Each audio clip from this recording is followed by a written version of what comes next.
Also with us is Nick Calamos, the president of investments at Calamos Asset Management. And Nick, let's start with you because we've talked to you several times over the last few months, and you still have a lot of worries about what's going on out there. Peter Orszag says a lot better than we were a year ago. I guess you would agree with that, but there are still a lot of concerns in your view.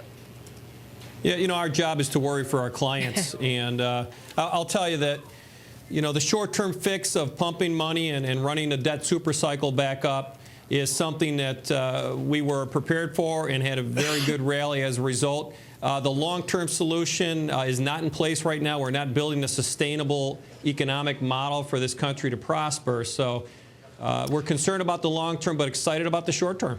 What do we have to do to build that sustainable model? I mean, what's the solution that you seem to have in mind here? Well, you don't build a house based on the amount of debt that we have as a country. We're approaching levels that are clearly not sustainable. The good news is we're able to refinance a lot of this debt at very, very low interest rates. The bad news is that at some point that probably won't happen, and higher rates will ultimately cause some problems in this country. So debt interjects a lot of stress to the economy. So number one, we need to deal with this deleveraging cycle at some point along the way and not be focused so much on redistribution of wealth, but the creation of wealth. Nick, do you agree? I mean, do you think that things have changed here in that a large group of equity investors got burned for the last time and won't come back to play? I don't think so. I think that it would take another down leg here to do that. Most people that have been burned really hard in their real estate and their housing. So that's where the kind of the middle class and the lower income individuals have really been hurt. The market sitting in cash right now is painful. You're earning a negative return. That money will start to make it back in. This next earnings season should be very good this next quarter. That'll bring more of it into the market, too. Nick, I wonder what you think the government should do as far as it seems that you're on sort of the non-Keynesian side of the argument here, but we need, don't we, to stimulate this economy, and doesn't it appear to have been paying off? Short term it probably pays off, and if you look at the Keynesian multiplier, right, the so-called multiplier, the first year or two it's positive, and then it becomes significantly negative, and it takes the impetus away from the private sector. So what we really believe you need to do is stimulate the private sector, give risk-taking a chance here.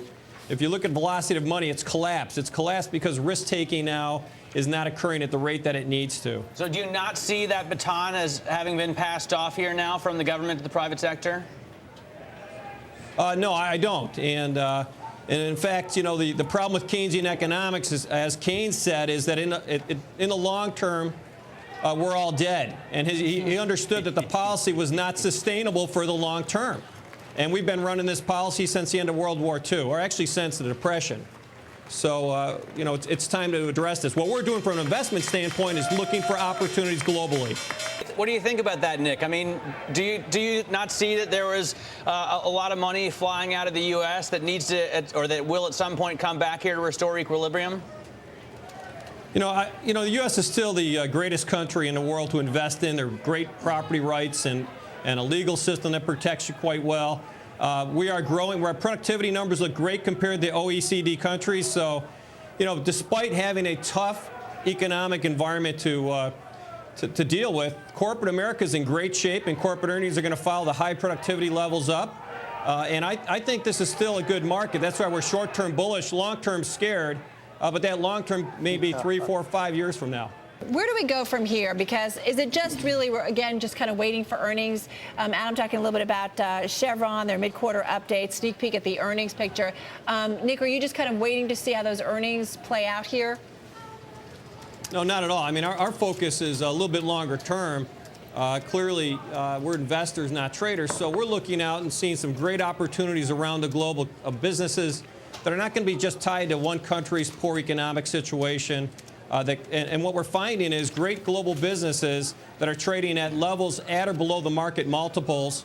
You don't have to pay a premium to have this great distribution and marketing effort and business know-how globally. So our push is go global with great businesses with strong balance sheets. We are concerned about the amount of leverage out there in the economy as a whole, and therefore, just like your portfolio being leveraged, you have to be concerned about systematic shocks that can make a minor event major one again. Can you ask the question, Nick, how long we have to wait for deleveraging to be finished, or do you think we're in a situation where we're not going to deleverage fully? Well, we clearly aren't deleveraging right now. We're moving, some of the debt to the public sector, and the public sector, state and local governments are a mess right now. So all we've done is shifted the debt. There's no real deleveraging going on. We're trying to reflate the housing bubble. That's a non-productive asset we're trying to reflate. So the bad news is that we stopped that deleveraging cycle in its tracks. What do you think? At some point, it'll happen. What do you think about the consumer-related stocks? Because I'm guessing you don't think that the consumer is deleveraged nearly enough either. And they're not obviously able to shift their debt off to the public sector quite as easily. That's correct. And the consumer savings rate has surprised me that it kind of stalled here at 4%. Probably needs to approach 7 or 8%. But part of that is a rally in the stock market makes people feel better again about spending money. And we are seeing it's kind of a two-tiered economy here. The higher people making $75,000 or more a year, they're spending more. They're willing to, there's more discretionary spending going on, as you would expect, and that side is fine. I think the retail sector is a lot smaller than it was, a year ago, and that's why the retail numbers look good. All right, got to leave it on that note. Hey, Nick, thank you so much. Nick Calamos of Calamos Asset Management.